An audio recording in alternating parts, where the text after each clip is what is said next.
Hey there, everyone. Welcome to another episode of Fantasy for the Ages, the show where father and son get together and talk about fantasy, science fiction, and other nerdy stuff we enjoy. We are here today because Zach is continuing his trek through The Expanse, these wonderful books, and he's going to They're give a book expansive.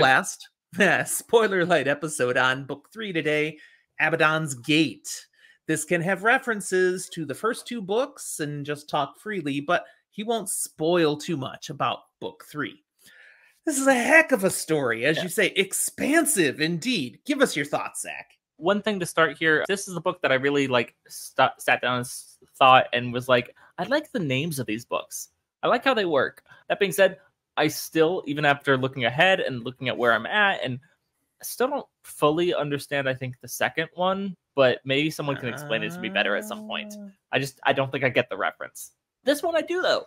This book, I think, is entertaining and plays on a lot of things that the first one was successful with while having elements of the second one, and manages to be its own thing in its entirety. It's very different. We get an interesting kind of villain character throughout much of this book that has weird motivations, but also is a really complex, interesting character. They make it pretty clear right off the bat, so it's not a super spoiler to mention that she's interesting. We can name her. I'm not going to, because she gets multiple names throughout the book. Oh, okay. Okay. Well, I also people, if you've read it already, you know who we're talking about. I also think her import is not done. I think she will make a reappearance in this series. That's a prediction. All right. Where things ended with this book, I was very excited for, I bet they're not going to be in the next book, but I bet they might return. Just like a different character that was in the first book and wasn't in the second, really, and then they made a return. Kind of, but not really. Kind of. That's an interesting thing. It's like, how'd that happen? What? It was very interesting to see. We don't see the full payoff of it here necessarily yet, but we do see it continue and develop. And a whole new world, or should I say new worlds, opens up with the events of this story. Yeah. The universe got a lot bigger. A lot bigger. Yeah. And they've got to figure out, what does this mean to us now? What are the ramifications? How do we manage all of this? And of course, that's at the crux of the plot in this story, as they try to take some control. And you've got the different factions all working around to do this. We do lose one of my favorite secondary characters in this book, which is very sad, especially because it feels like something that, while serves the plot and is there, is just out of nowhere. He was one of my favorite characters. Not who I'm talking about. I'm not sure which one you're talking. Oh, you're talking about that one where they changed the name? Yeah. Yeah. Gotcha. There are other very good characters that we do lose as well here, but that's not who I was talking about. Yeah, there's actually a lot of people who die in this one. A lot of people die in this story. Granted, a lot of people died in the other two too, but we witness more. A lot of people die in this one. It's felt on a more personal level. Previously, it's big levels. There's totals. There's the horrendous casualty, but people are numbers. In this one, you feel and see the pain. In this one, we also really have to accept and understand we've entered a whole new level of a story of the Expanse. I mean, it expanded. Yeah.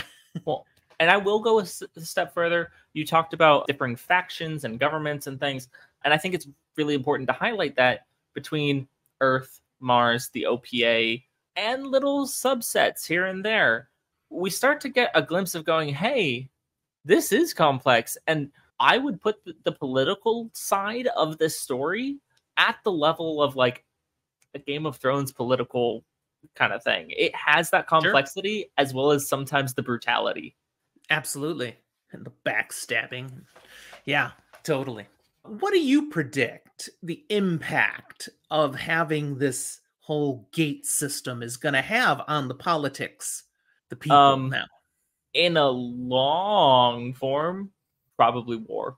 Not necessarily a war that is overt. You know, in a lot of science fiction, we discover we're not alone in the universe and it changes mankind and we become the Star Trek people. We were all working for the good of each Nah, other. nah. That's not what you see happening, huh? The Expanse is that version of Star Trek where the Vulcans land and they immediately landed in Texas and get shot. This happened. It was in the 4-season one, but it ended up with some real not nice versions of some of our favorite characters. And that's the version we live in The Expanse. All right. You want to go with any other predictions? I know you've read the next book, but thinking beyond the next book. Is there anything I can safely predict without including the next book? Maybe not. I think beyond saying that one character is going to come back and make an impact, okay, I don't think I can really safely say anything else. All right.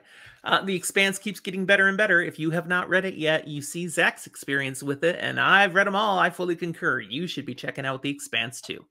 Thanks for watching, everybody. We hope you hit that like button down there and subscribe if you haven't done it yet, because we want you around for everything else we bring. But for today, that's all we got. We'll talk to you next time.